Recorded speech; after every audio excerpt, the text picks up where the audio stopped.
Hello everyone, this is Underground Network broadcasting live from Los Angeles, and I'm Katerina. It's Thursday, January to the 22nd, and it's gonna be, it is our probably, let me think, 9th live. So I started doing those lives about 10 days ago, and I will keep on doing them. They will be improving as we go. I'm very much interested in your interacting with you.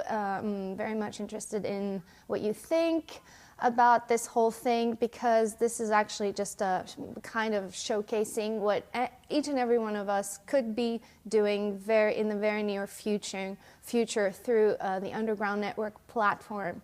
So it's basically to give people a voice. I'm just one voice, and I happen to be here, but wherever you may be, you'll be able to have access to this sort of platform and express your voice, your views, your votes, put pressure on your politicians and governments who are supposed to work for you, and etc., etc. And so this is just a little introduction. Those who have been watching and following have heard these things before, so I'm sorry if I'm repeating myself, but maybe some new people will be joining today, so I feel that I need to introduce what this is all about.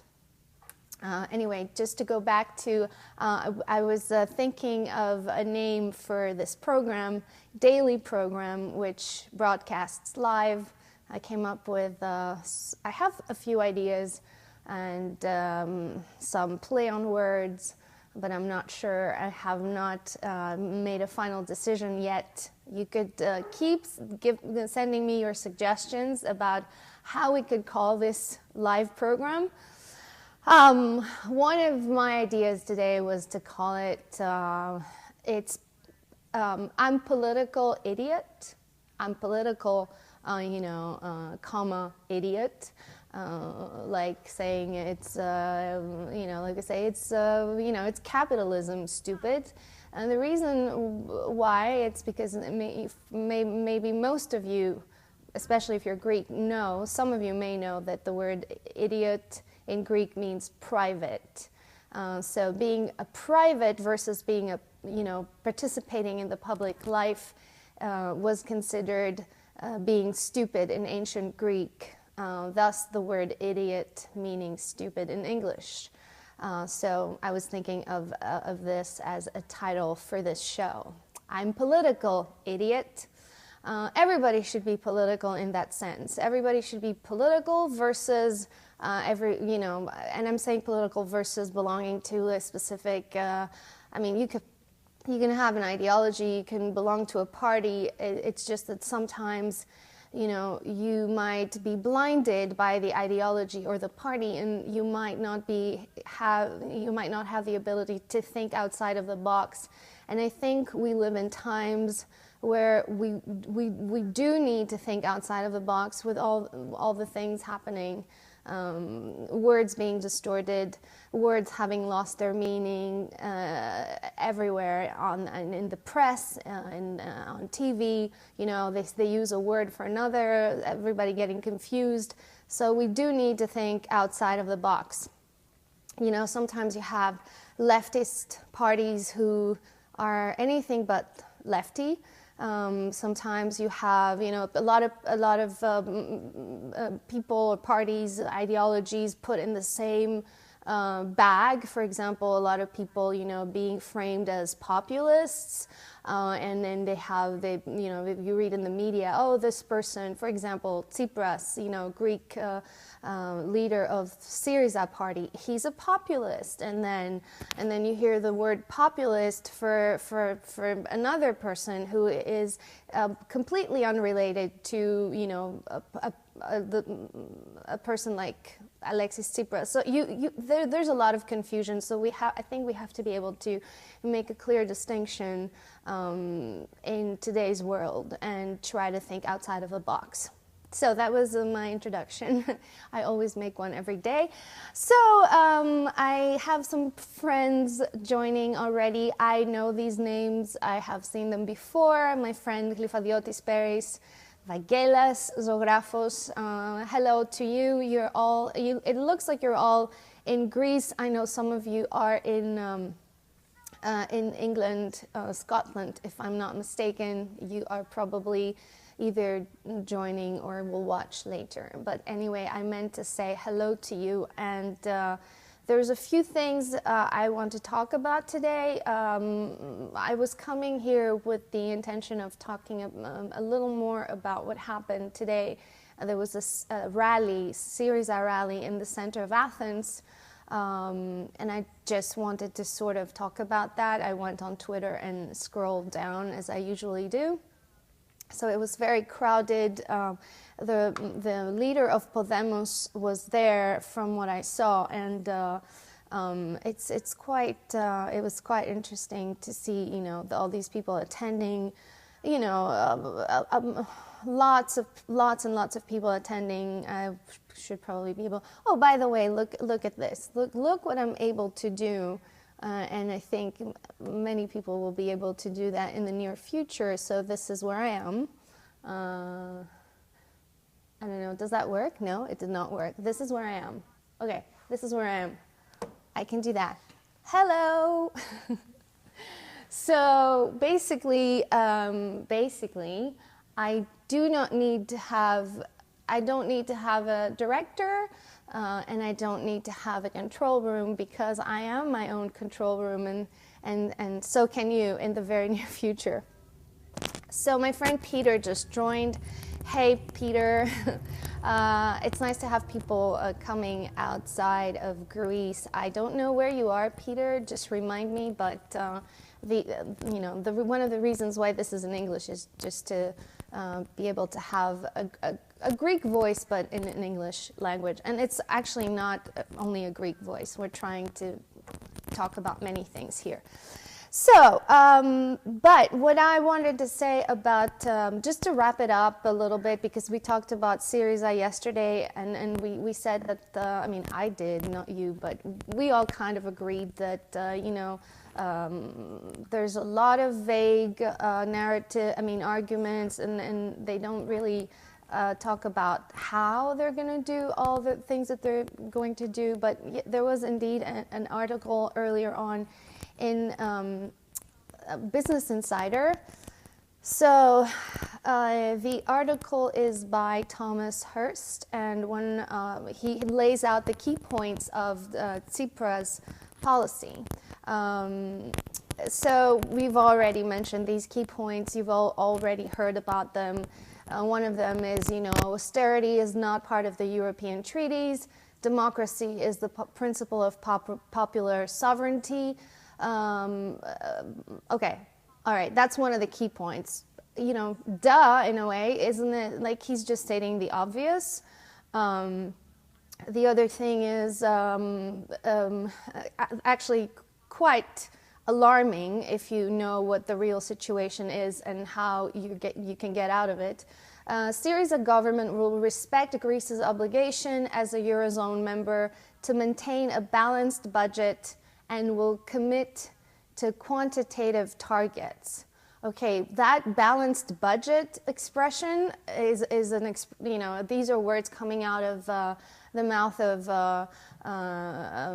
Schäuble and Merkel and EU officials. So balanced budget.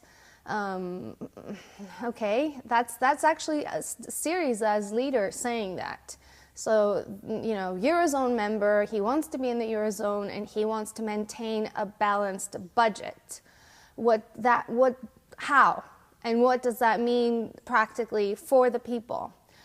Because, Samaras's government also wanted to maintain a balanced budget, and we are where we are. Unlike the success story being spread for months, this fake, false narrative of the success story by the coalition government, Samaras and Venizelos, we know where we are. Anyway, so Syriza is talking about a balanced budget. That's quite unsettling for me. Also, something else. Tsipras plans to clamp down on tax evasion by wealthy oligarchs. Okay, thank God. Now, how is he going to do that? And that's a question we raised yesterday. How is he going to do that when the entire media in Greece is controlled by those oligarchs? Those people, being national contractors, even owning DGA, which is basically the broadcasting. It's a private company who allows broadcasting in Greece. So it's all owned. They own the newspapers, etc., etc. So how is he going to clamp down on those oligarchs when, even if he gets elected the next day, he will have to work within the system? I mean, he will have to talk to these people. They are a great power in Greece, and we know what propaganda, what role propaganda plays in a country when such crises break. So another point is Syriza will request a European debt conference in which they will demand a renegotiation of the repayment terms on the country's mountainous sovereign debt pile. So he will request the European debt conference. By the time will he have time to do that debt conference? Because by the time he gets to power and the time where he will have to come up with solutions, I think he only has a few weeks, probably 2 or 3 weeks. Also, will the European Union officials and other countries be able to put that European debt conference within that time frame, or is it something that he's going to, because there are some practical issues. I think Greece runs out of money end of February. So what is he going to do? So in the last key point, that is, it's a Business Insider article by Thomas Hurst.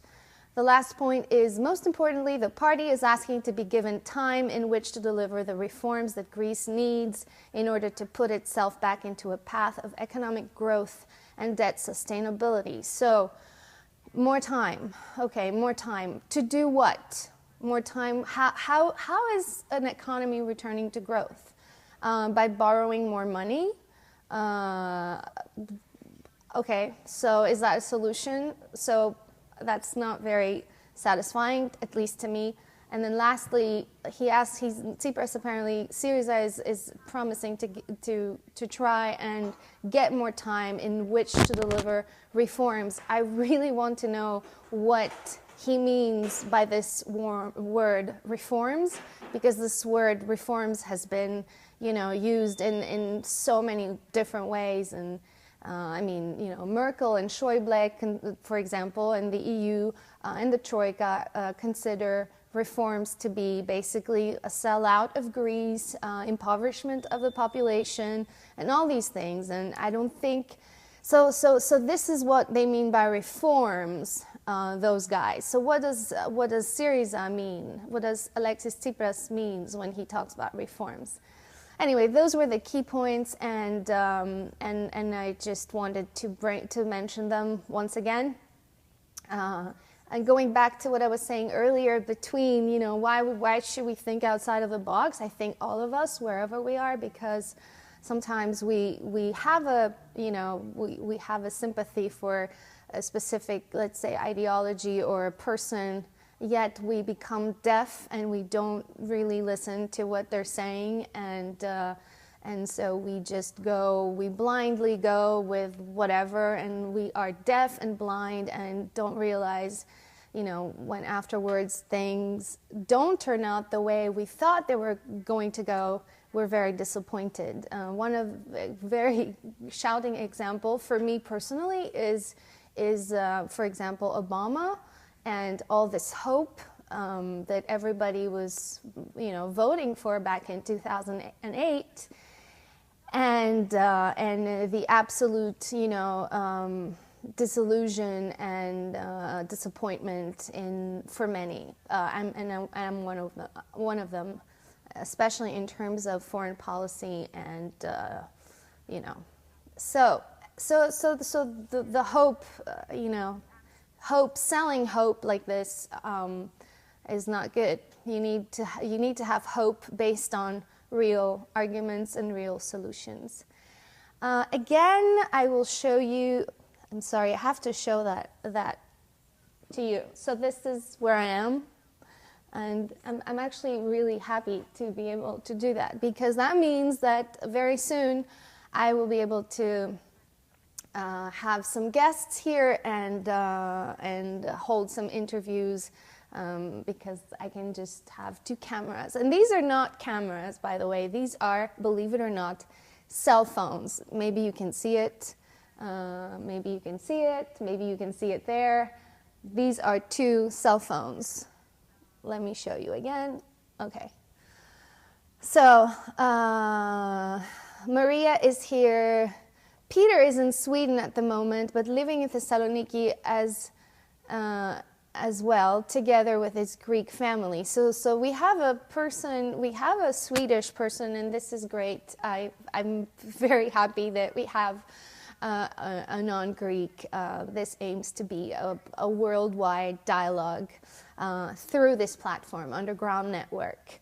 Maria is here, Prokopis is here. Prokopis, so yes, one last thing before I transition to the next subject.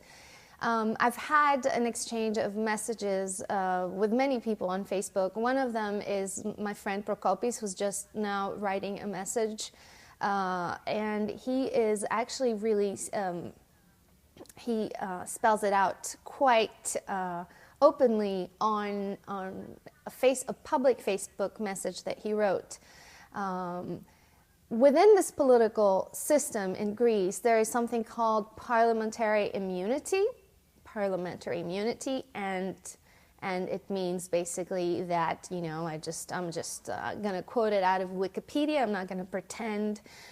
It means it's legislative immunity in a system in which members of the parliament are granted partial immunity from prosecution. So he sent me a link to about 40 plus cases, court cases, lawsuits of politicians and what they are being convicted. I mean, what they're being accused of. And so these lawsuits have been launched. The link that I got has no names on it, so there's always Mr. X1, got this amount of money from Mr. X2, and so there were no names on the links. Yet those were about 42, I think, cases, lawsuits of people working in the government, in the Greek government, both from government and opposition, by the way, like in the Greek parliament. And that's why now he's saying no politician is going to reveal their plans, not only because it is the elections, but because they have to prevent themselves from being attacked by opposition. Oh, okay, so that was not the message I was looking for, but what he said in his message yesterday was that everyone is somehow tied to those scandals in the past decade, namely, the Siemens scandal and others. So everyone is tied to scandal, and so they don't. It's sort of right now everyone's sort of keeping silent and trying to enjoy that parliamentary immunity and not be convicted. There's a law in Greek. It's called responsibility of the member of parliament. Νόμος περί ευθύνη υπουργών. Sorry, it's the responsibility regarding responsibility of ministers. Basically, it's a law that that is actually about the non-responsibility of ministers. It actually protects ministers from being taken to a court and being convicted. So they have this immunity, and our system doesn't work and it's corrupt. So let's see how Syriza is going to deal with this if it comes to power. All right.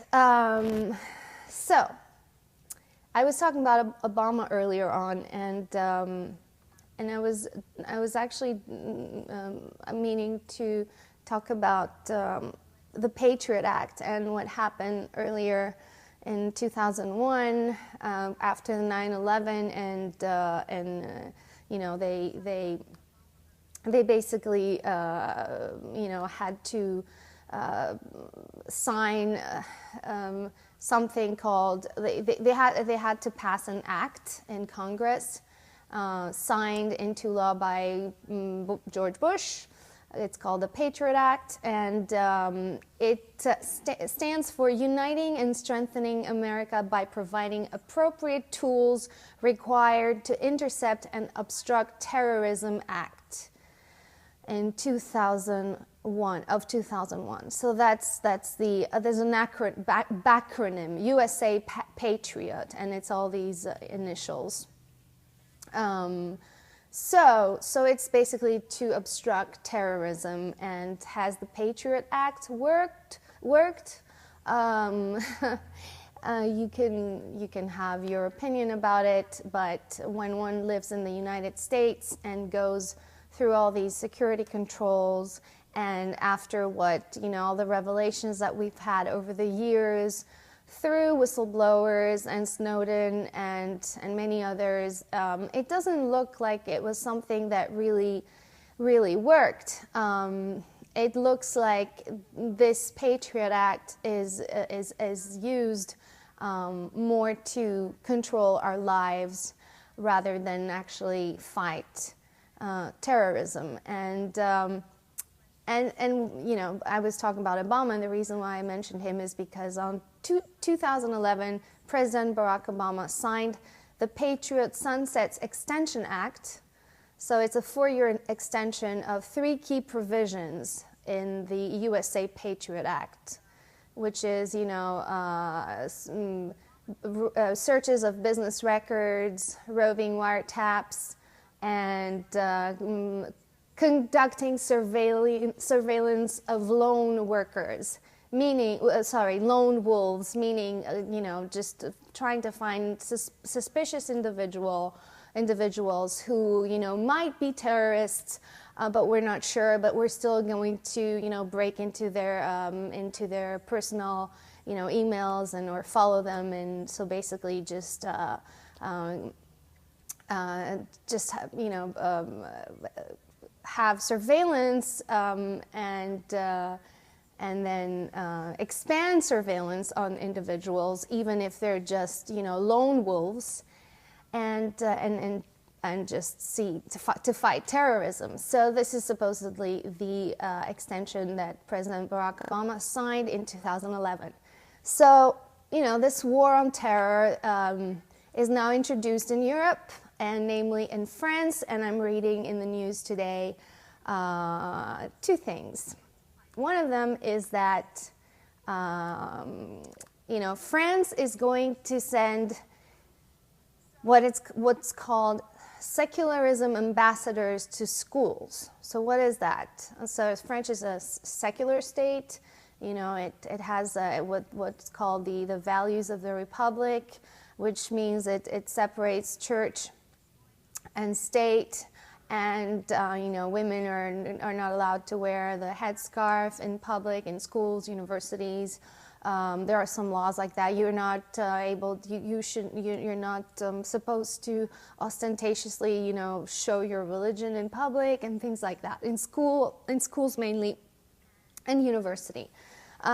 So what they're going to do is the French education minister, Mrs. Najat Vallaud-Belkacem, created something called ambassadors of secularism, and these ambassadors of secularism are going to be sent to French schools, and they will make sure that, you know, the values of the Republic are being sort of followed, and they will check for kids, they will make sure, they will monitor and make sure that if there are some weird behaviors from some kids that don't abide by these values, or if they're, you know, if what the words used are, if those kids display worrying behavior, when they're faced with French symbols, French statehood symbols, if those weird behavior is worrying behavior, if this weird worrying behavior is being detected, then those kids are going to, I don't know, be under sort of surveillance, scrutiny, I don't know, they will follow them, they will be following them, you know, break into their personal emails, and I have no idea what that practically means. But this measure is supposed to come after the Charlie Hebdo terror attack 2 weeks ago. And obviously, if you want to have, you know, no matter how you want to call this, if you call it ambassador of secularism, oh my God, ambassador sounds amazing, but are they really ambassadors? I mean, this looks like this is police entering schools, and actually, you know, terrorizing kids or teenagers.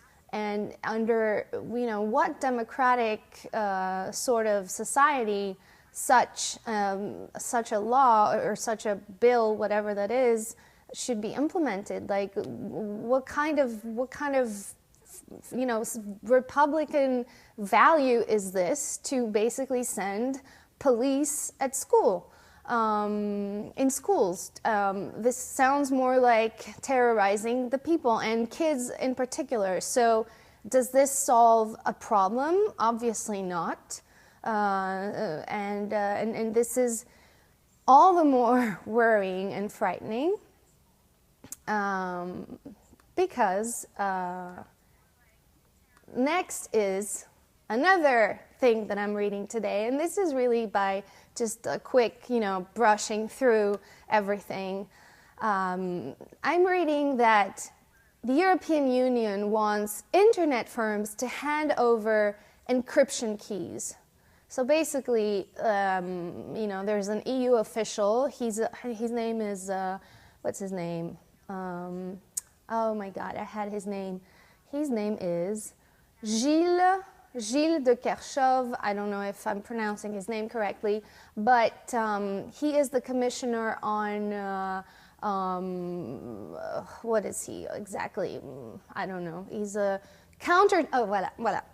Here it is. He's the EU's counterterrorism coordinator. Oh my God, like now we're getting into this terrorism, counterterrorism, you know, ambassadors of secularism at school, in schools in France, and then, you know, getting into telecommunication and internet companies to get them to get people's data in order to control people.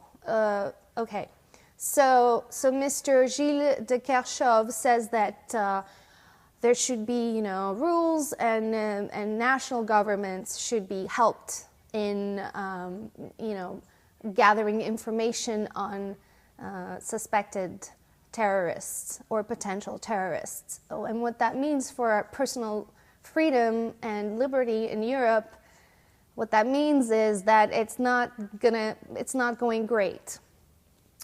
So I leave it to you to judge what all these things mean. And the last thing I read, you know, I read so much and listen to so many things that I sometimes have trouble writing down the sources. But if I'm not mistaken, they are thinking at the European level of passing a law that would register every, you know, Europe has Schengen, so Schengen means that you can freely go from one country to another. so the borders are not controlled.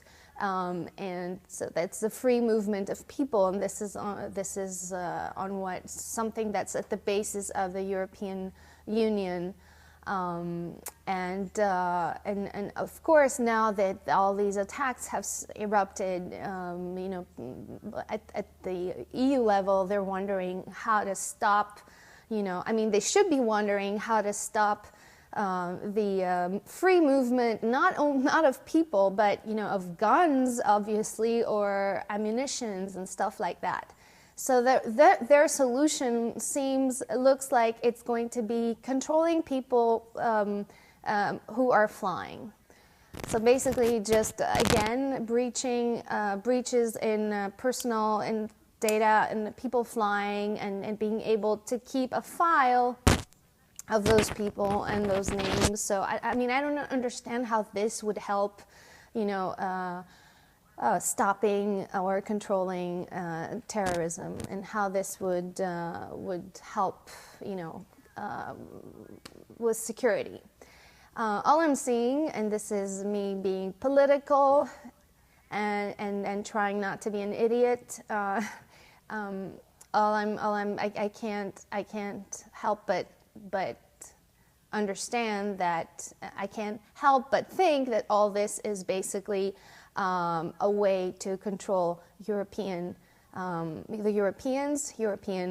people all over. So they started in France, and I don't think it's by chance that this whole thing is starting now in France. All these laws, all these ambassadors of secularism, and all these crackdowns on God knows what, wanting to control encryption and all these things, basically lose the freedom of our freedom online, our internet. Because this Gilles de Kerchove also suggests that the internet should be monitored, and that they should set up a unit inside Europol. So basically, even like control the internet, which is the European Court last year scrapped the EU Data Retention Directive, which was basically collecting citizens' data, and Mr. Gilles de Kerchove wants to bring it back and sort of get into our lives, our private data, and all these things. He probably, from what I understand, this is the equivalent of what the American government is doing and the NSA by getting into people's online data and collecting everything, just in case they can use it in the future against anyone. For something that against anyone who has done something, and they might need it in the future in order to convict him. Anyway, let me get to your messages. Maria says hello.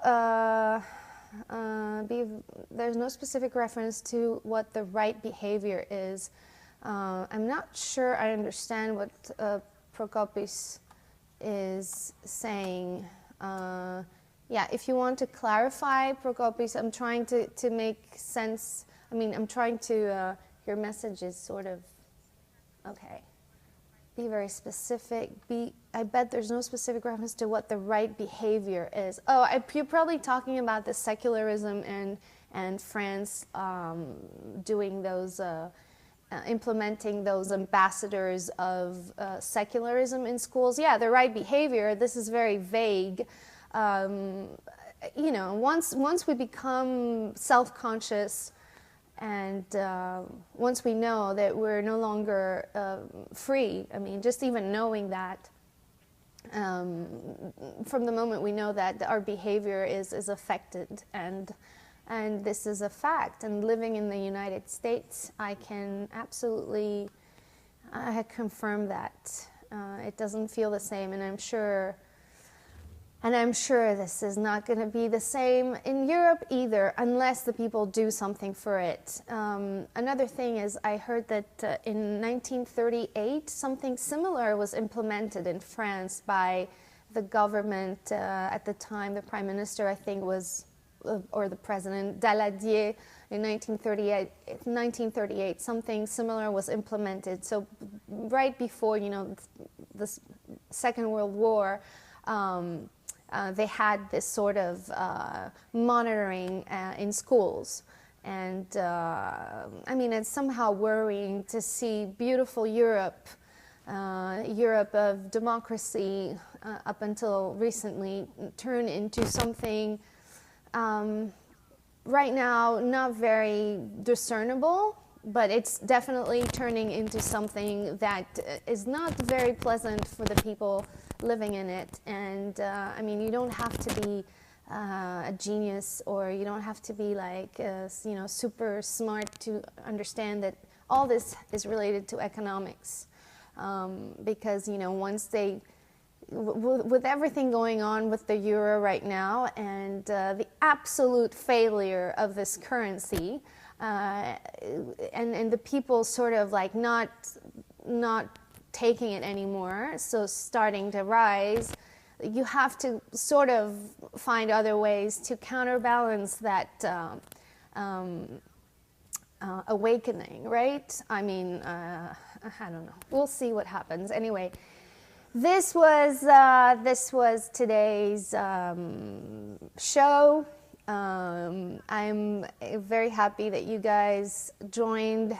Okay, right. Thank you for specifying that's what you meant, Prokopi. So one last thing before I go, because I'm going to wrap it up.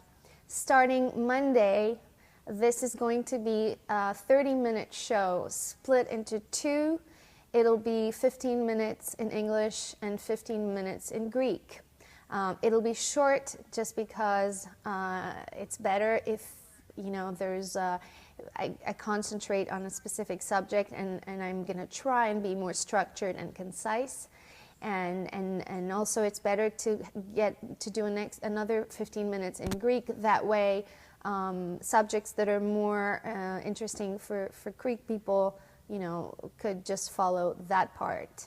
And those two sections of the show will be, cut into two and then be uploaded online, the recorded version of these. So it'll be an English version and a Greek version. Now, it'll be probably addressing the same subject on both the sections of the show, or not. I don't know. It depends, and it depends on the interaction. It depends on the question.